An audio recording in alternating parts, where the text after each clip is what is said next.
Hello, good afternoon, this is Diecast Loon. I hope you're all doing well, and today I finally got my Ferrari Testarossa through, so we're going to take a look at that. It is a premium, but we're going to take a look at that in a minute.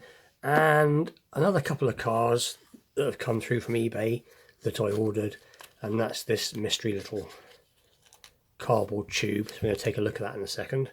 And this Aero Guard, Matchbox Aero Guard, which is something that again was very cheap. It is from, I think, 2001 possibly. We're going to take a look at that in a sec as well. But anyway, in usual fashion, we'll do the tomica last, I think, and we'll get straight into it. So let's just angle the camera down as it falls over. There you go, it's a bit better. So this was an eBay purchase. I think I possibly paid about £2 for this. I think all in all, I think it was like about £3 or £4. I can't, truthfully honest, I can't remember now. I know I bought it the other week, but I just thought it was different. Let's have a look, see any information on it. Aero Guard. So this would be the other ones that would have been in the range. It looks like a generic sort of their own sort of configuration of a vehicle.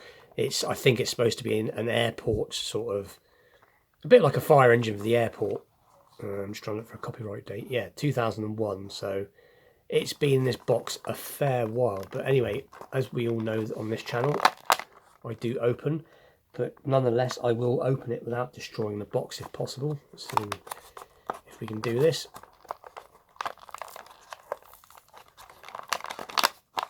There you go.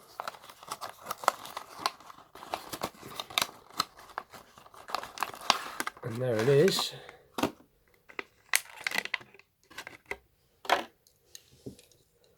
That's pretty cool. It's a bit different. So you got a, let's just angle the camera down. It doesn't like it up. So you've got this ladder that will go up and turns. And you've got this opposable, I would have thought it's either a water cannon or it'll fire foam. Most likely I would have thought if I would fire foam, I would have thought, being it's a plane, it's supposed to be putting out if it's on fire. It is an all metal casting, which is pretty cool. And obviously plastic base on the bottom here. We have Matchbox, copyright 1992, airport fire truck. Matchbox. So yeah, not a bad little casting. Like I said, it was really cheap. Like I said, it was really cheap. I think this itself was £2, and just a bit different. So that's going to be the first thing we're going to look at today. But like I said, that is something that I did get off eBay, and to be honest, I forgot I even bought it. So anyway, we'll put that to one side, and then the mystery package is pretty cool. And this one, again, this was £3. This wasn't expensive. And it is, I believe, a Studebaker. Pretty cool. I'm not, still learning about Matchbox. I must profess, I'm not an expert on Matchbox by any means, but I did see this and thought it was unusual. Now, from what I've researched, these used to come with a man that would stand in the back. I think he had a gun, and obviously like as if he's going duck hunting or something, because I did obviously look it up. Obviously this has no box or no man, but nonetheless it is pretty cool. You can apparently get a reproduction man for these, as can you pick up boxes. I'm not too fussed about that. It's a shame because it looks like to me it's in fairly good overall condition. You can tell this chip on here is reasonably old. These chips look fairly new. So whether that's been through the packing process, I don't know. But other than them few chips on the roof, it's in pretty good condition for a car that's probably from the 60s. And you can see the wheels. My camera's not enjoying today. You can see the wheels. I mean, it really is. Underneath, it's very tidy. So you can see it says Matchbox Series number 42, Studebaker, Very, very cool. Made in England by Lesney, obviously, but you can see the wheels have got no usage at all. So this thing's obviously been either very, very carefully played with in its past, or it's been a shelf queen, as we'll call it, where it's just sat on a shelf. But again, not very expensive. Quite a bit more expensive if it was obviously boxed with the man, and obviously it was in very, very tip-top condition, but I'm not too fussed. I mean, it's like I said before in other videos, it's nice to have cars that are absolutely immaculate. I have a lot of cars, as we all do, who collects, that is immaculate, but some of these here, I like them. You know, I don't restore stuff like this. I only restore the heavily battered, you know, and destroyed and stuff like that. But no, very, very cool. Like I said, it's far. I should have researched it. I really should. I didn't research this, but like I said, it's from the later 60s. I'll probably leave a description underneath saying exactly when it was made, the year it was made. But I would have hinted this is probably from the early to mid 60s.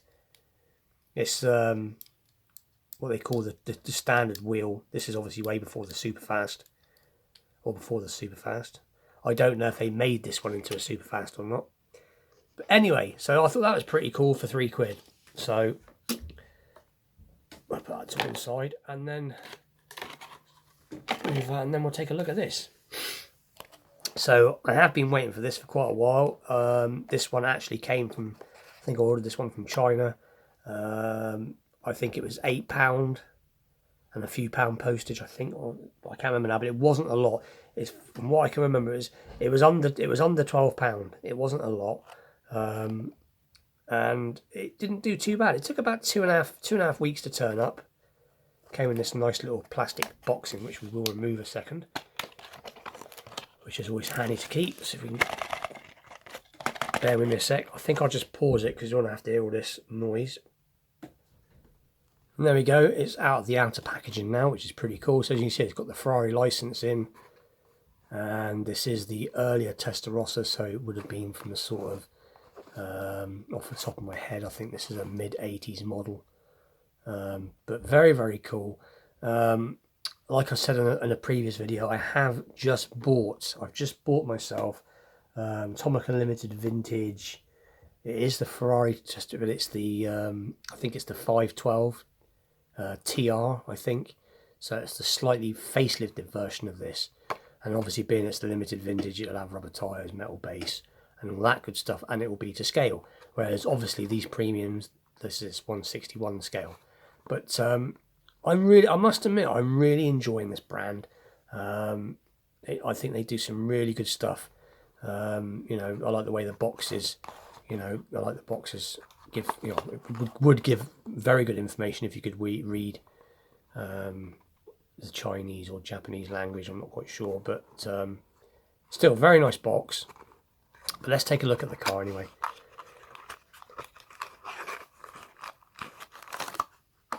And straight away, it's looking really cool.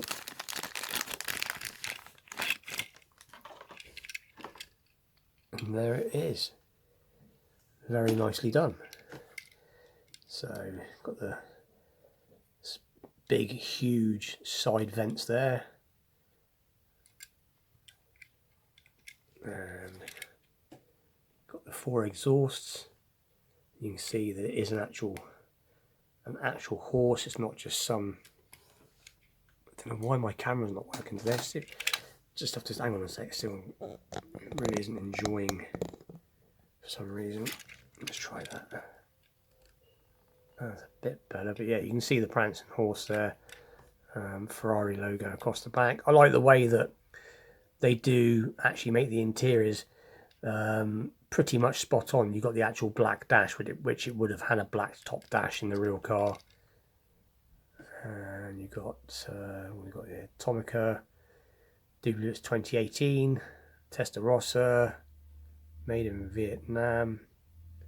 And this one is the one with the pop-up lights,